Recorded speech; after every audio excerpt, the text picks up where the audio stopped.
ఓయమ్మో, ఏదో చేస్తానని చెప్పి ఏదో చేసేసి ఉండాది. అమ్మి వెళ్ళు.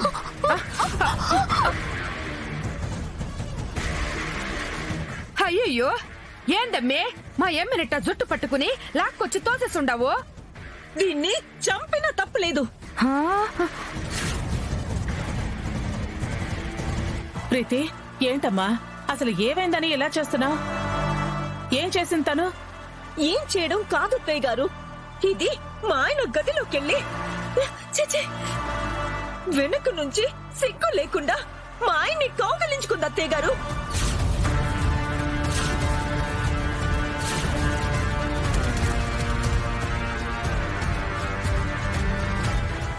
ఆయన వదిలించుకోవాలనుకున్నా వినకుండా బలవంతంగా ఆయన్ని రెచ్చగొట్టే ప్రయత్నం చేస్తోంది. ఇలాంటిది ఇంట్లో ఉంటే కాపురాలు కూలిపోతాయి అత్తయ్య గారు. అందుకే జుట్టు పట్టుకొని బయట గెంటేస్తున్నాను.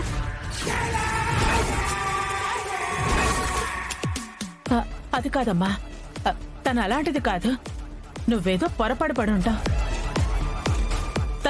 తనెందుకు రోహిత్ని అలా పట్టుకుంటుంది?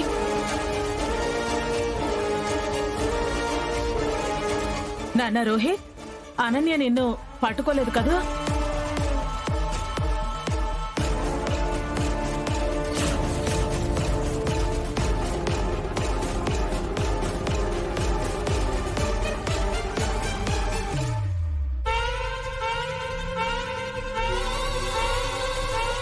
నేను ఆయన్ని పట్టుకున్నాను.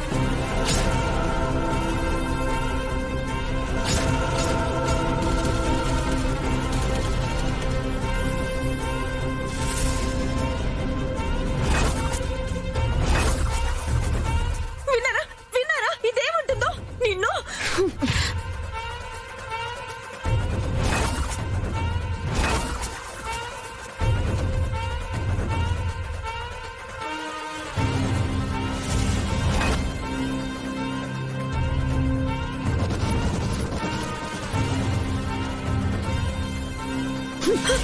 పట్టుకున్నాను కాదు, పట్టుకుంటాను. ఇక ముందు కూడా మరింత గట్టిగా పట్టుకుంటాను.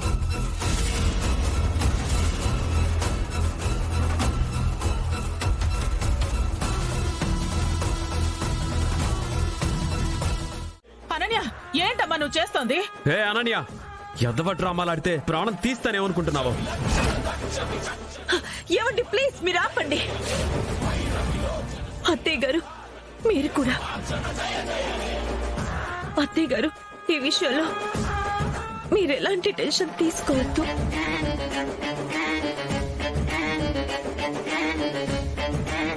అనన్య ఇంటి పని మనిషి కాదు, రోహిత్ పెళ్లి చేసుకున్న మనిషిని నాకు తెలుసు.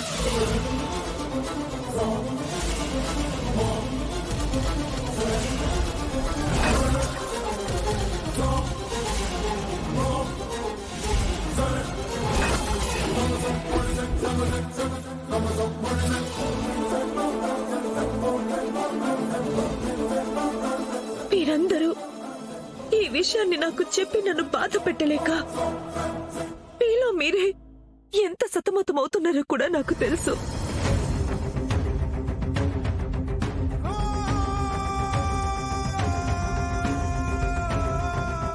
మొన్నే తెలిసిందత్తయ్య గారు నాకు ఈ నిజం.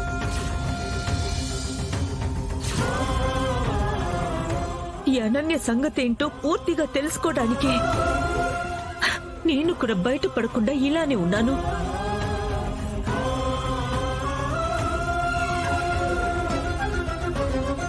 దయచేసి ఈ విషయంలో మీరెలాంటి బాధ దిగులు పడకండి అత్తయ్య గారు. ఇంట్లో వాళ్ళందరికీ నేను ఇంకా స్ట్రెస్ ఇవ్వలేను. వీళ్ళందరూ నా కోసం ఎంతో స్ట్రగుల్ అవుతున్నారు. అత్తయ్య గారు, ముందు మీరు పదండి. మీకు విశ్రాంతి అవసరమని డాక్టర్ గారు చెప్పారు కదా. ఇక్కడ ఏ సమస్య లేదు, పదండి.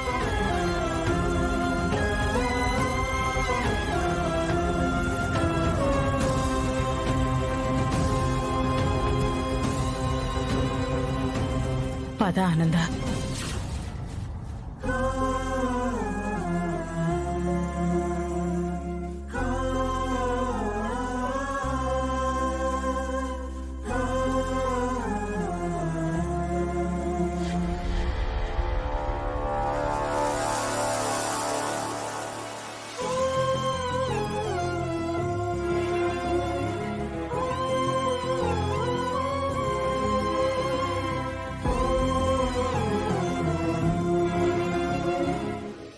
అమ్మ దీనమ్మమ్మా ఎంత పెద్ద ట్విస్ట్ ఇచ్చేసిందే. ప్రీతికి నిజం తెలిసి కూడా ఏమీ తెలియని పప్పు సుద్దలాగా నటించిందా?